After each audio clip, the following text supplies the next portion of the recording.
Hay libros que prometen respuestas, otros prometen poder, y luego están aquellos que prometen ambas cosas al mismo tiempo.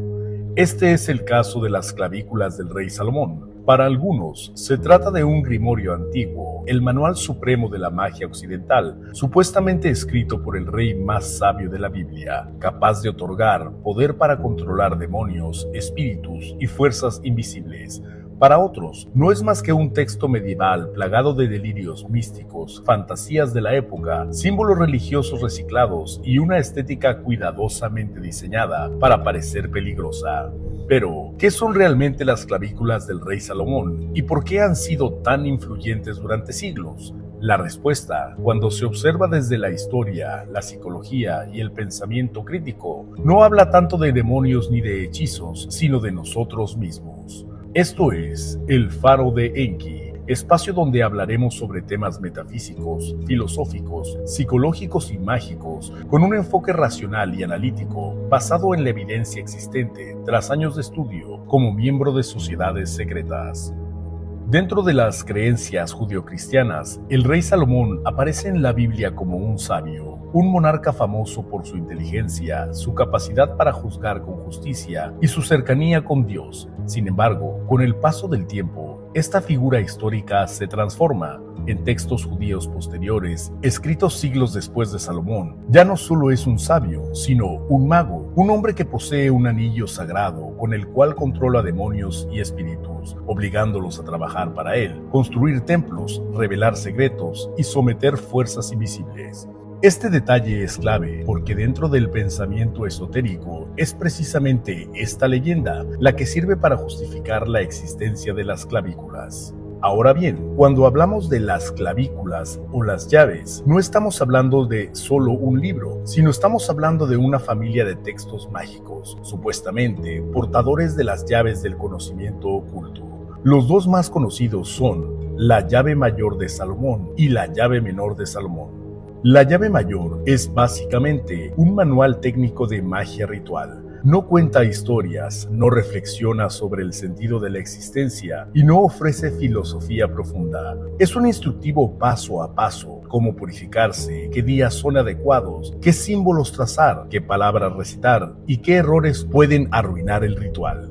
Es tan específico que más que un texto místico, parece el manual de uso de un aparato, solo que el aparato supuestamente invoca fuerzas invisibles. Un ejemplo claro indica qué tipo de ayuno realizar antes de un ritual, cuántos días abstenerse sexualmente y hasta qué materiales deben usarse para cada instrumento. No hay espacio para la improvisación. La llave menor, en cambio, es la más famosa y polémica, especialmente en su sección más conocida, la Goetia. Ahí se describen 72 entidades llamadas demonios, cada una con su nombre, su sigilo y sus supuestos poderes. Algunos prometen conocimiento oculto, otros manipulan deseos, otros prometen riqueza, influencia, prestigio o control sobre los demás. Y aquí viene algo importante. Estos demonios no se parecen en nada a lo que vemos en películas o caricaturas. Muchos de sus nombres provienen de antiguas deidades paganas, demonizadas con el tiempo. Otros surgen de malas traducciones de lenguas antiguas y otros más son construcciones simbólicas complejas. Es decir,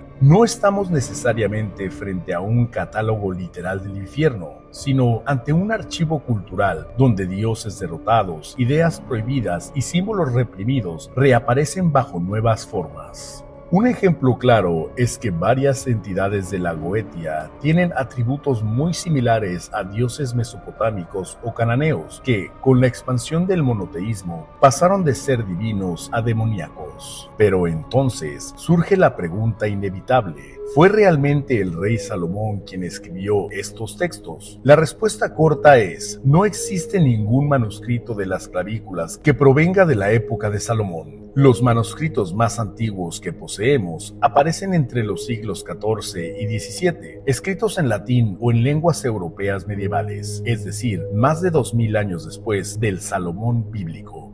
Estos textos fueron redactados y copiados por intelectuales medievales, muchos de ellos clérigos, y esto puede parecer contradictorio, pero no lo es. Durante la Edad Media, la Iglesia era el centro del conocimiento. Los mismos hombres que copiaban Biblias copiaban tratados de astrología, alquimia y magia ceremonial. La clave está en que esta magia no se presenta como una rebelión contra Dios, sino como el uso correcto del orden divino. Estudiar astrología o magia ritual era, para muchos monjes, estudiar cómo funcionaba la creación de Dios. Por eso, las clavículas están llenas de salmos, nombres sagrados y referencias angelicales. Antes de la imprenta, las clavículas no existían como un libro, sino como manuscritos dispersos, copias hechas a mano, guardadas en bibliotecas monásticas, universidades medievales o archivos privados. Cada copia era ligeramente distinta, no había versión definitiva. Algunas eran más cristianizadas y otras conservaban influencias judías o árabes más evidentes. Con la imprenta, algo cambia. Ciertos manuscritos se fijan no porque sean más auténticos, sino porque son los que sobreviven mejor. Pero el verdadero salto ocurre en el siglo XIX, con figuras como Samuel Liddell MacGregor Mathers, fundador de la Orden Hermética de la Golden Dawn. Mathers traduce y sistematiza estos textos para integrarlos a un sistema mágico moderno. Ahí, las clavículas dejan de ser documentos históricos y se convierten en herramientas prácticas del ocultismo contemporáneo. Después, con la llegada del Internet, el grimorio pasa de manuscrito copiado en silencio monástico a producto recomendado por algoritmos y entregado en una caja de cartón a un clic de distancia. Sin embargo, para los miembros de la Orden Hermética de la Golden Dawn, las clavículas del rey Salomón no eran simples supersticiones medievales, ni manuales literales para controlar demonios, sino libros de sabiduría operativa, diseñados para trabajar con los símbolos profundos de la conciencia humana y el orden espiritual. Desde su perspectiva, los rituales, nombres y figuras descritas en estos grimorios no debían tomarse de forma burda o literal, sino como lenguajes simbólicos capaces de provocar estados específicos de percepción, disciplina mental y transformación interior. La Golden Dawn reinterpretó las clavículas dentro de un sistema más amplio que integraba a Kabbalah, astrología, alquimia y teurgia, entendiendo que el verdadero trabajo mágico no consistía en someter fuerzas externas, sino en ordenar el microcosmos interno del operador conforme a principios universales. En ese sentido, estos textos no prometían poder inmediato, sino un proceso exigente de preparación ética, psicológica y espiritual. Para ello, la magia salomónica no era una fantasía medieval, sino una tecnología simbólica de autoconocimiento, peligrosa si se usaba sin guía, pero profundamente reveladora cuando se comprendía su propósito interno. Ahora, la pregunta importante es, ¿por qué las clavículas del rey Salomón han sido tan influyentes durante siglos? ¿Y realmente funciona su magia? Pues bien, la respuesta depende de qué entendamos por funcionar. Si alguien espera que al trazar un círculo y recitar palabras antiguas aparezca una entidad visible y obediente, la respuesta desde la ciencia es clara. No existe evidencia confiable de que eso ocurra. Pero reducir las clavículas a funcionan o no funcionan es perder el punto. Estos rituales son largos, exigentes y agotadores. Ayuno, abstinencia, repetición, aislamiento, símbolos cargados de emoción. Hoy sabemos, gracias a la psicología y a la neurociencia, que estas prácticas alteran profundamente la percepción y la atención. Aunque no invoques demonios, algo sí ocurre dentro de la mente. Muchos investigadores modernos interpretan la goetia como un sistema de arquetipos. Cada demonio representa deseos, miedos, impulsos y obsesiones humanas, poder, control, conocimiento, placer, caos. Desde esta perspectiva, invocar un demonio no es llamar a algo externo, sino confrontar simbólicamente una parte de uno mismo.